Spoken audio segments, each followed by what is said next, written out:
Hi, I'm Dave. My video today is on the improvements that I've made to the Bingham bow press here. I'm going to make a one-piece recurve bow, and I ordered my parts from Bingham Projects. This is the press that comes with the plan that they send you for the press that comes with the whole packet of stuff. But I've made some improvements to it so it's easier to use it's easier for one person to use. They have a project video that they put out, and when it comes to the part to where they assemble all the pieces for the bow, there's two people that are putting it together when they're using this bow, and that's much easier than just one guy alone. I'm usually alone in my workshop, so I've done some things to this press to make that easier. Let me show you what those are. First thing is I put some feet underneath this thing to raise it up off the bench. So part of this process, you have to wrap some tape around the whole packet of laminations, and I'll show you all that later, but this allows you to pass the roll of tape underneath this thing. It just makes it a lot easier. Anyway, the feet that I used are just a piece of scrap 2x12 that I had. I just cut a notch in here. It's got this extra cut out here because I used this piece for something else prior to. It's just a piece of scrap, but all you need is something that fits over this that'll hold it up off the table. They put it in a vise in their video, but I don't have a vise that's high off the table with nothing around it. So this is what I used instead. It's not my idea. I got that from somebody else that made a video on YouTube. I don't remember who it was, but it's a great idea. It works well. One thing I did here, I put these dowels in here, and I'll show you how those work later, but that allows me to, when I lay these laminations in here, it allows me to hold them down easier while I'm wrapping the tape around it, which keeps everything nice and tight. That's one thing. The other thing I did is I put these ears on here. These just swing out of the way when you don't need them, but they hold the laminations. Laminations are, they're in the oven right now getting warmed up, but and I'll show you how that works too, but when you lay these laminations in here, they're like this piece of metal here. They want to stick up like this. You have to hold them down in place. You got to remember, you got to hold them down there while you're doing a couple other things. And you got to remember they have epoxy on them, so they're kind of messy.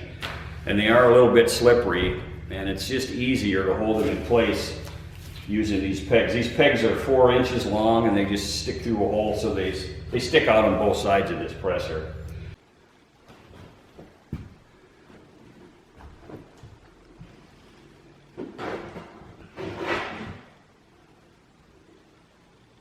And I use a piece of string on those. I'll show you that later. The last thing that I did to this thing is I put these blocks here in the center to hold everything from slipping sideways here.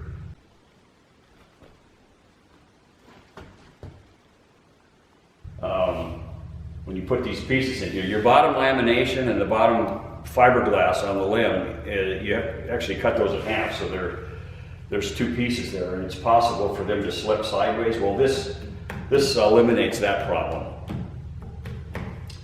And now what I got to do is I have to wax my pressure strip, and I got to test my air hose again before I actually use it. I got to blow it full of air. So I'm going to do those things when my laminations are ready to be epoxied and put together.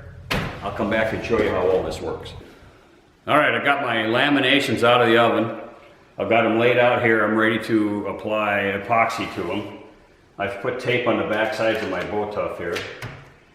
Something else that I learned the hard way is I put paper down first of all, keep a mess off my bench, of course. When you're using the squeegee to put epoxy on top of these laminations, it's easy for these laminations to slip around a little bit on the paper. Of course, when you're spreading out everything on the lamination, of course, you get a little bit of epoxy on the paper right next to the lamination. So if your lamination slips around a little bit back and forth, now you got epoxy on the back side of your lamination. Now on the laminations that are in the middle, it doesn't really matter, but on the ones that are on the outside that are going to touch the form here, you don't want any sticky stuff on the back of here. So what I did was I glued these down to help keep them in place while I'm putting the squeegee on. And it's just another little thing that I do to try and keep everything as clean as I can.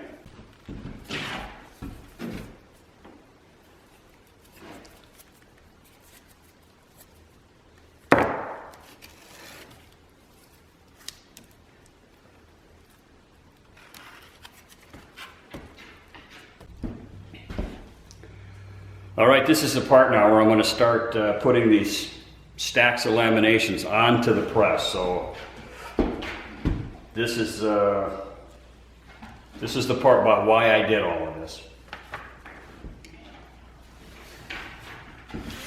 I have tape on the back side of my bow tuff here to try and I have tape on the back of my bow tuff to protect my press as much as I can. Any glue that I got on the back here, I'm going to take that off for now. I set my lamination here in the press up against that pin, the center pin. At the bow tuff, the wooden tapered lamination and my colored stripe, I just set that in there like that. The other side I'll do the same way.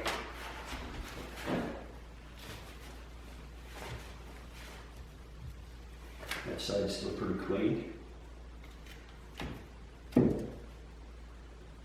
3 laminations here.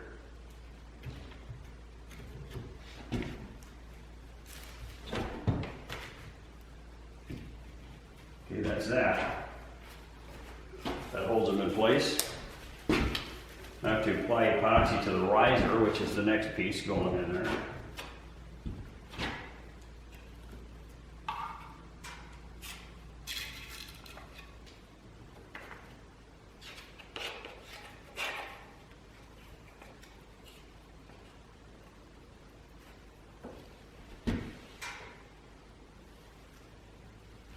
Now you see when I push down on the riser a little bit, the laminations underneath it want to move out from underneath there.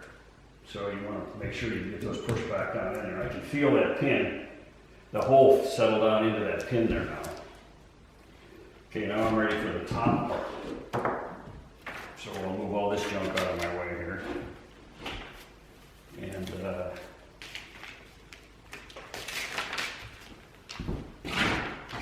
these laminations are full length.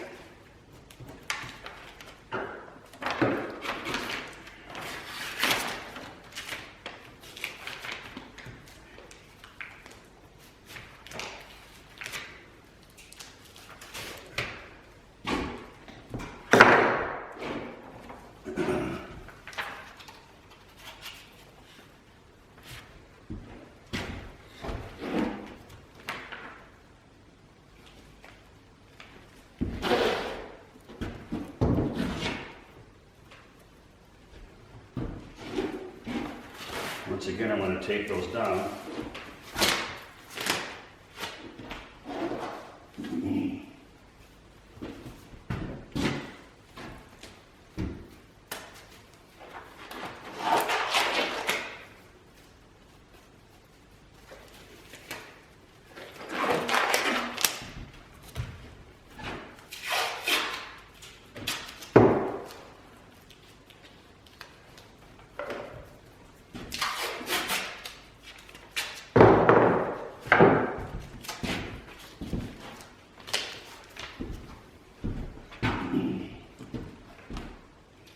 You don't have to worry about getting the epoxy on the very ends of these because they're several inches longer than they actually need to be, and they're going to get cut off after this is all over.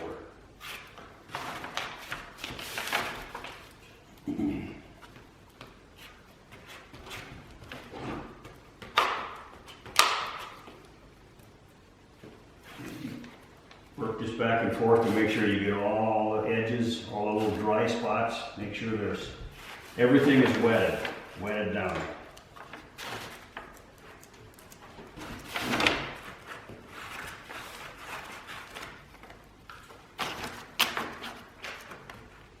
It doesn't need to be on here thick, but it needs to be 100% coverage.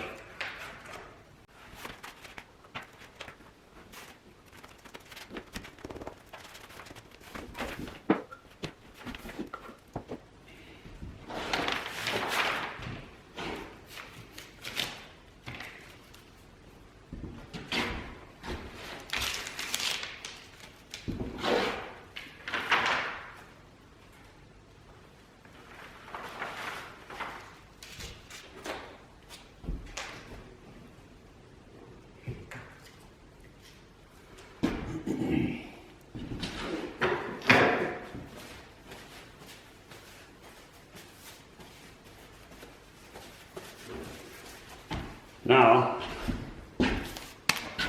I've put some marks on the ends of this form.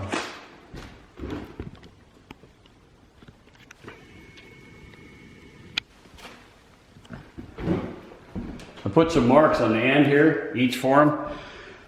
That's the finished length of the bow, so I know that my laminations have to go at least past that mark. When it's finished, that's where they're going to be cut off at. So I have, it's possible to get that top form, or that top lamination slipped one way or the other too far. It'll be long on one end, but too short on the other end. So that's the reason I don't cut those, at least not at that point. I cut them after I get them pressed up here. I will show you how those dowel pins help me out here.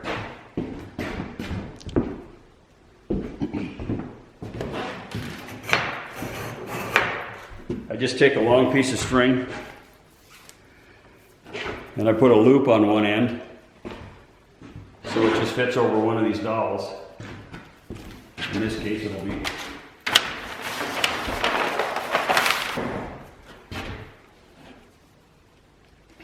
I just slip that over that dowel. I can pull these down. I just lace them in here like this.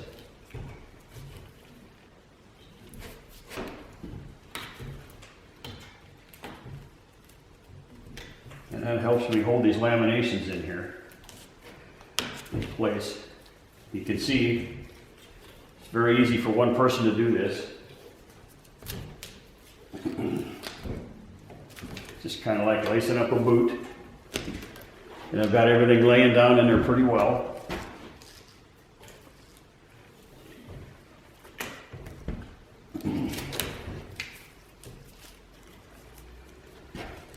I'll just tie this off here with a couple of 1/2 inches.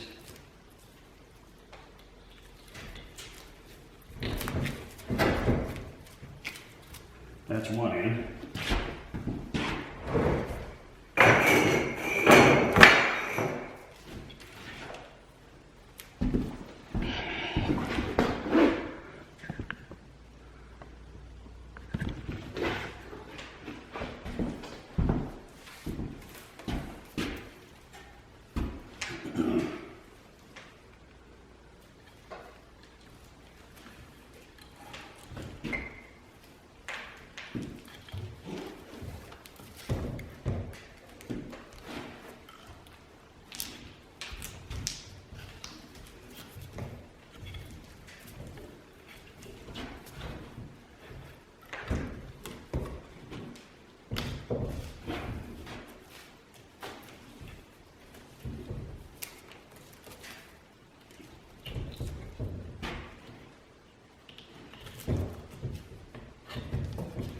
Now you can see there's a gap here because I can't hold that down with those dowels. I didn't put enough of them in there.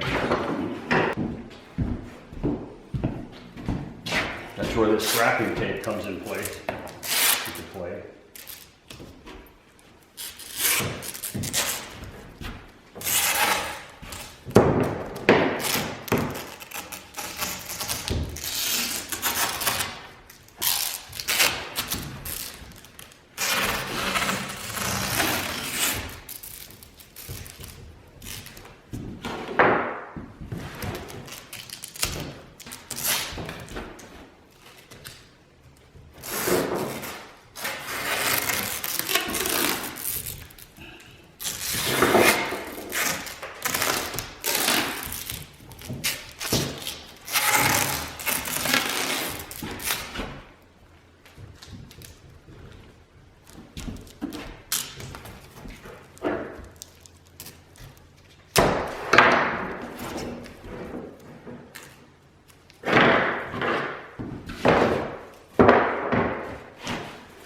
Now I just want to go by and make sure that everything is centered and pressed down where it's supposed to be, and that everything is proper before I go any further here.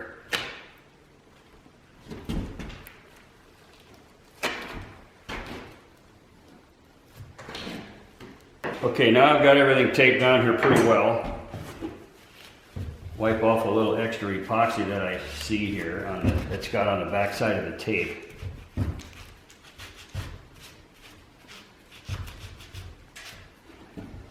It doesn't have to be completely clean, but you want to get as much of that off of there as you can. The metal strip that goes on top of this has wax on it. Just regular old paste wax to keep it from sticking. And the epoxy that's on here is on the tape. It's not on the fiberglass, except maybe on the very edge of it, I suppose, but that's going to get sanded off anyway. Pressure strip goes down on here like that. I'll have to make sure that you have all my laminations are well past that mark, those marks that I showed you. The metal strip goes on there.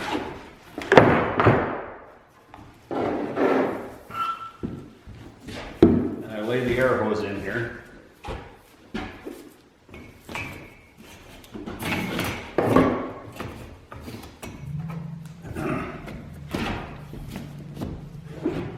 And you can see how much easier it is to get all this stuff together. This is the part here that would be really hard to do if I didn't have those laminations way down there in place the way they are. This is very much a lot easier. You want to make sure that you have all the air out of this hose. I just blew it up because I had to test it, make sure it wasn't leaking. But now you got to get all that air out of here so you can clamp it in the press. Make sure all these things are centered.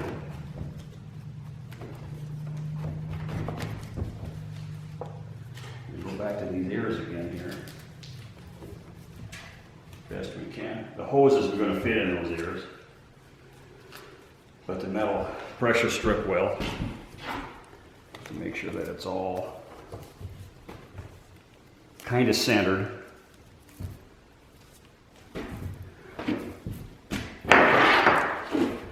And I can't press that down enough by hand, so I need to get a wood clamp to help me with that.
60 pounds.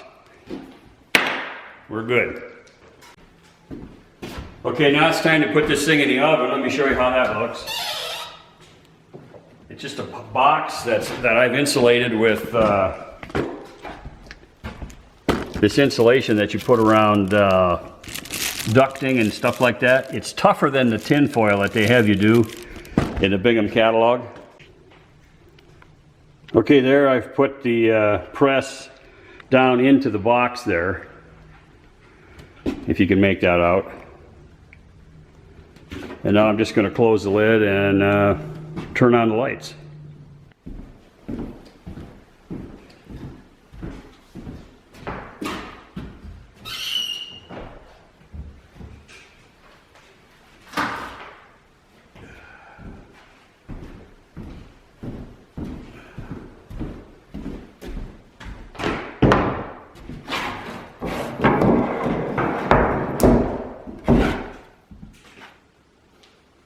Well, here's the bow after I got it out of the form and cleaned it up a little bit on my disc sander to get all the epoxy off the edges and everything.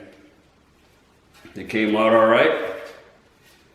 Now I got about a week's worth of sanding ahead of me to turn this into an actual bow and get it finished. But as far as the press is concerned, I think my ideas worked out pretty well. They worked out for me anyway. It's nice and nicely formed. I don't see any actual problems on here. Well, thanks for watching.